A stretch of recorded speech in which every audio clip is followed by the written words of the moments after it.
And the award goes to Neil Newbon.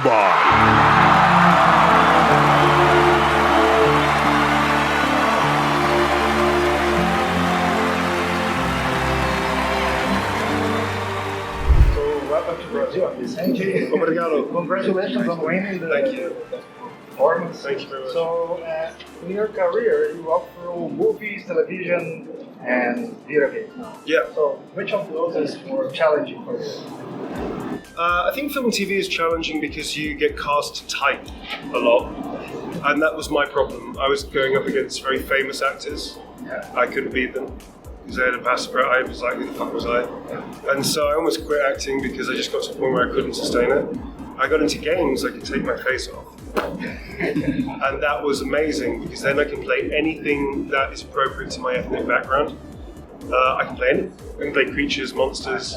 I can play Russians, whatever the thing is, I can play it. That's appropriate to my ethnic background. Yep. That helped enormously because then because I'm a character actor trapped in a non-character actor's space. Yeah. Do you know what I mean? Yeah. TV and film, it's like I didn't look British enough.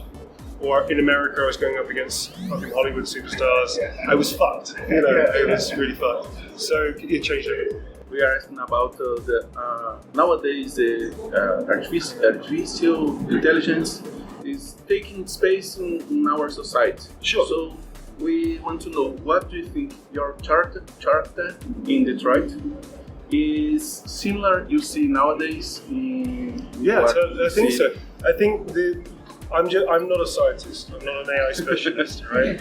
But I think the worry that we have is that people are pushing AI without any consideration for where it's going to go. They think arrogantly they can control it, which they can't. And I think AI is useful for menial tasks like doing the dishes or like doing your accounts. Shit that takes up time in your life that quite frankly you could be used in a creative or fun way to improve your life, to just be happy, right? But a lot of people are now using AI, I think, especially in the creative world, in stupid ways. Like, who gives a fuck if a computer can make a great drawing or make a weird video that doesn't quite look right, but it's kind of like impressive? Who cares? There's no fucking effort. It's a software program. Give me the human that has a happy accident. Give me the painter that makes a mistake and the mistake makes it beautiful. Give me the actor that comes up with a brilliant idea that nobody would have thought of. AI is bullshit in that way, for creative purposes. Why the fuck do we care? You put in some words and gave some ideas, maybe edited a little bit. An AI program, it's not your fucking yours, an AI program made your art. Somebody stole it, who gives a shit? I just think it's ludicrous. Why? Just because you can isn't a good enough excuse. So I think we're seeing people that just don't really care about where this is heading. They just have this need to try and just do it without any consideration. Personally, as a director, I don't care about AI. AI is boring as hell, and I wouldn't use it for a performance, let alone voices. I've had my voice taken off. Somebody's ripped my voice, put it on character AI, which we are going to have a talk about legally, without my permission, and now using it for chat, and that's not okay. So I think that there's a point boundary that we just don't seem to care about as a human species, and we should care about it.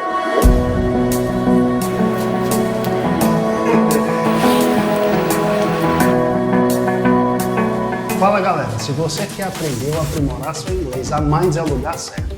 Imagina ter aulas interativas, experiências imersivas e até tecnologia de ponta com IA que te ajuda a evoluir o tempo todo. Na Minds você não só aprende inglês, mas se prepara para entender diálogos épicos, sem legendas, e trocar ideias com jogadores do mundo inteiro no multiplayer.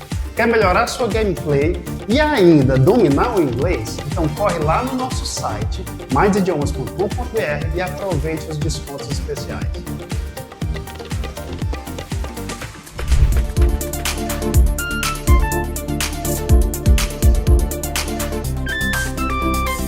We don't get to choose.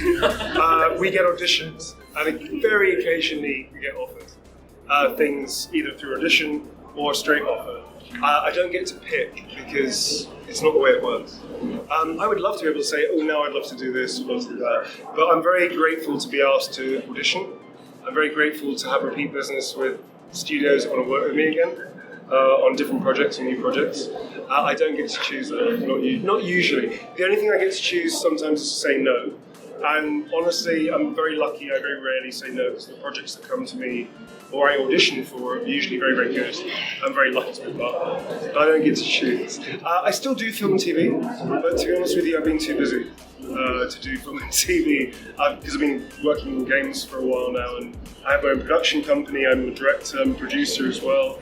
So I've got about 8 projects which are NDA, which I can't talk about. A couple I can, like Greedfall. I'm in Greedfall 2, which is fun. There's a couple of projects I want to be able to talk about, I can't. So at the moment, I just don't have time. But if I get the opportunity, absolutely. What a beautiful day for a drive.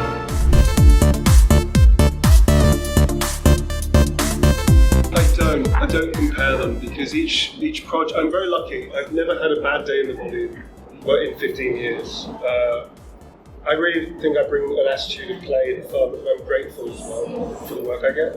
I don't compare them because each project is completely unique. Each one has their challenges, has their fun, so it's not really fair to compare them.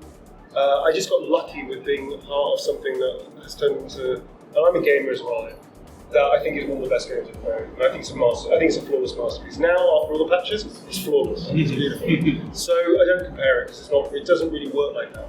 It's more about what can I bring to the experience, what am I getting back, and all the rest of it. And it was beautiful. It was beautiful. That's how it goes. I used to play D&D when it was absolutely not fucking cool. When you playing D&D meant your chances of getting laid were very low. Very low chances of having sex. I was a geek from the age of like 8, man. So I've been playing role-play games most of my life. And I think it also ties into my desire to be a storyteller, to be an actor, now director and creator as well. That it all leads into the same purpose of I want to share stories, I want to entertain, I want to spread joy and fun, and even if I play bad characters or whatever, it's still entertaining. So yeah, I've been a role player for a long time. I still role play. Yeah, I love it.